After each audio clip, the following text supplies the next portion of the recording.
السلام عليكم شباب. احب الشباب الشمط العقد. الناس الماخذين بالوطن ذول يحبهم.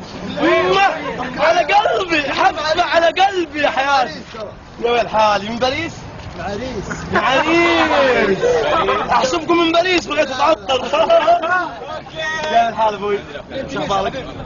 انا بقول لكم معلومه بس على الطايف، كل عام والوطني افضل من الخارجي ب1000 مرة. صحيح. احد يقول لي ليش؟ هذه امريكا. انا معي سياره سوزو، عرفت؟ توصيلات مطعم.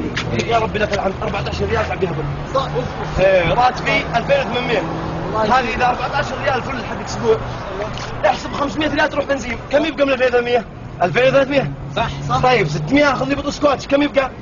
من 2300. هذا خارجي. يبقى 1007. اصبر يبقى 1007. حلو. ابدا احس في الطفره شوي. صح.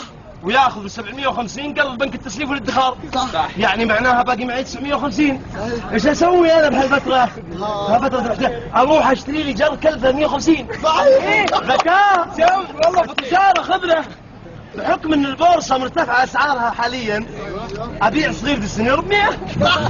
طيب بالجلقل اطلع 7 صغير من غير حق راسي. 7 صغير معناها 350 ريال. 350 ريال في جيبك وانت سكران وفالة وحق جوك. هذه برضو تعتبر ميزانية. برضو تخيل من الصدف اللي ما تحصل في 3000 عام الا مرة. تخيل انك يوم من الايام ربوع والخميس رواتب والجمعة يوم وطني والسبت اجازة وعيش جوك يا بطل. رأسني يا جدع يا مسيكة. عايشين حياة. أنا كذا أقول كل عام